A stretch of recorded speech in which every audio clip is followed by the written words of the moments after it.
Welcome pong muli sa Reyes Atipen Farm. Sa video po na ito ay pag-uusapan natin tungkol sa kung ilan nga ba ang pwedeng ibunga ng tanim na dragon fruit sa isang poste.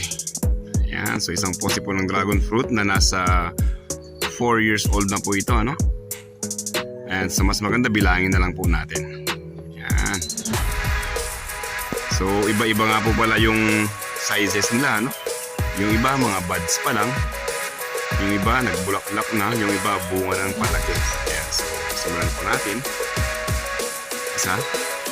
So 1 2, 3, 4, 5, 6. Ito mga to is may tendency pa po sila na malaglag.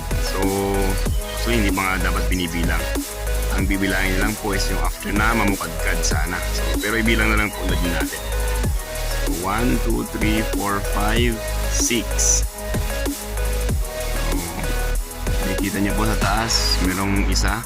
So 7, 8, 9, 10, 11, 12, 13, 14, 15. Yan.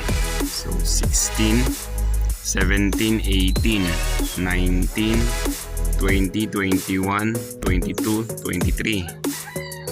Yan, 23. Lipat ako dito. So 24, 25, 26, 27, 28, 29, 30, 31, 32, 33, 34. Meron pa sa ilalim, 35, 36, 37, 38, 89, 40, 41, 42, 43, 44, 45, 46, 47, 48, 49, 50, 51, 52, 53, 54, 55, 56, sa baba, 57, 58, 59, 60, 61, 62, 63, 64, 65, 66, 67, 68, 69, 71, 72, 73, 74, 75, 76, 77, 78, 79, and 80. Ayan, so nasa 80. And actually, dadami pa po yan. Magkakaroon ng mga buds po yan lalo't umulan ng halos dalawang sunod dito po sa amin, no? So sabihin na po natin na kaya yung 80 may malalaglag pa dyan. So sabihin natin kahit mga 50. Yan, na hindi po sabay-sabay yung pagbuo niya ng bunga. So gaya po niyan, nabukadkad siya mga ilang araw na. So siguro mga 4 days na rin po yung mga yan. Meron naman pong bunga na ganito na yung pahinog na, yung papalaki, din pahinog na, di ba? So may mga ganyan. Yan. So subukan din po natin bilangin po yung ibang mga poste. So dito naman po tayo sa pang poste, ano? Yung kaninang poste nga pala is nakapag-harvest na po kami doon ng isang bunga. By the way, may 14 po pala ngayon, no? Yan, so simulan po natin, no? Sa taas. 1, 2, 3, 4, 5, 6, 7, 8, 9, and medyo pahinog itong isa. 9, so 10, 11, 12, 13, 14, 15, 16, 17, 18, 19, 20, 21, 22, 23, 24, 25, 26, 27, 28, 29, 30, 31, 32, 33, 34, 35, 36. Huwag natin ibilangin itong mga nanilaw sa ilan po kasali yan. 37, 38, 39, 40, 41, 42, 43, 44, 45, 46, 47, 48, 49, 50, 51, 52, 53, 54, 55, 56, 57, 58, 59, 60, 61, 62, 63, 64, 65, 66, 67, 71, 72. Ayan, so mga 72, 73. Ayan, so mga 73. And yun nga sabi ko, dahil sa umulan, dadami pa po yan. May mga nasa taas pa pala. 74, ayan. So kahit 50 lang na bunga, okay na po yan. Ayan, so by the way nga pala, hindi namin natanggal pa, no? So ito po, tinatanggal po ito, So ito, lampas 1 week na po ito. So kailangan tanggalin na para hindi pa mahayan ng mga insekto. So yan, kung mapapansin niyo po yung bunga, maganda siya, no? So walang mga kagat ng langgam. Yan. Yung mga pinagbungahan pala na sanga dati, hindi na namin tanggal noon. Sa ano po yan, epekto po ng katamaran. Ayan, so hindi ko po nakat noon. So kailangan pong tanggalin. So ganoon po, I estimate naglalaro po sa 70 to 80 ang kada isang poste sa isang buwan. Isang buwan lang po yan. So next month, ganun lang. Actually tuloy-tuloy po kasi yung pamamunga, no?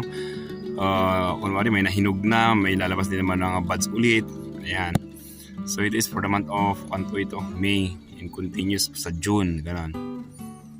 Yan po yun. So pasama natin ibang mga poste po namin. Ayan, so dito naman po, ito po yung poste po namin na nasa 2 years old pa lang. So bago pa lang itong mga poste na ito, no? So yan. So pansin po natin, no? So simulan ko dito 1, 2, 3, 4, 5, 6. Siyempre hindi ako kasali yan kasi nalaglag na. 6, 7, 8, 9, 10, 11, 12, 13. So 14, 15, 16, 17, 18, 19. Magbilang pa tayo ng maliliit. 20, 21. Ayan. 21, 22, 23.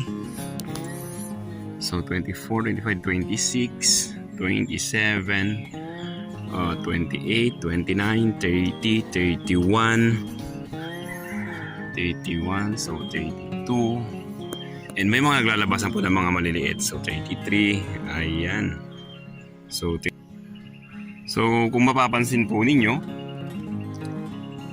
habang mas matanda or tumatanda yung ating tanim, mas dumadami po yung kaya po nilang ibunga. Ayan, so dako po tayo sa isang poste pa. Last na po sa sample, ano? Siyempre yung pinipili ko yung medyo mga maraming bunga po, ano? So marami rin po dito ng mga poste po namin na kakaunti ang bunga. So ipakita ko lang po. Ayan, so kakaunti. Ayan. So hindi naman po talaga is marami. Pero yan, average ito. Ganito. So bilang po tayo, ano? So simulan ko po dito. 1, 2, 3, 4, 5, 6, 7, 8, 9, 10, 11, 12, 13, 14, 15, 16, 17, 18, 19, 20, 21, 22, 23, 24, 25, 26, 27, 28, 29, 30, 31, 32, 33, 34, 35, 36, 37, 39, 41, 42, 43, 44, 45, 46, 47, 48, 49, 50. So ayun, nasa 50 rin. Then yun nga sabi ko kanina, mas dumadami pa yung mga lumalabas-labas lalo at umuulan. And yan, ang sikreto lang po talaga namin is ipapakita ko na rin po. Pansinin niyo po yung lupa po namin.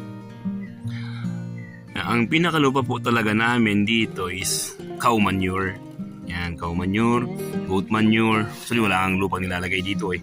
Yung pinaghalo-halo lang po na yan, dumi ng baka, dumi ng kambing, yung sawdust, yung pusot galing sa mga furniture shop, yung pinaglagarian po ba. Tapos yung carbonized rice hull, yun po. Yun po yung mga nilalagay po namin. So yun talaga yung pinakasikreto sa farm. Yan. Yung medyo naayos na po namin, lagyan namin ng mga yung mga grass cutter po namin dati. Ang loob po niyan is yung mga pinakita ko po kanina na ganyan. Ayan, so yan po pag nilagyan ng mga grass cutter na damo. Ayan, so walang hindi siya magdadamo kaagad. So tatagal. Kung hindi ka naglagay ng mga ganyan, maraming damo sa paligid. Mabilis magdamo. Ayan. So yun lamang po sa video na ito. Kung may mga questions po kayo, i-message nyo lang po kami sa message box sa dito po din or sa messenger ko po, no? So makikita nyo po sa description ng video po na ito at sasagutin po namin. So yun lamang po. Salamat po sa panonood. Kindly share na rin po itong video sa mga mahilig sa dragon fruit farming po. God bless. Thank you.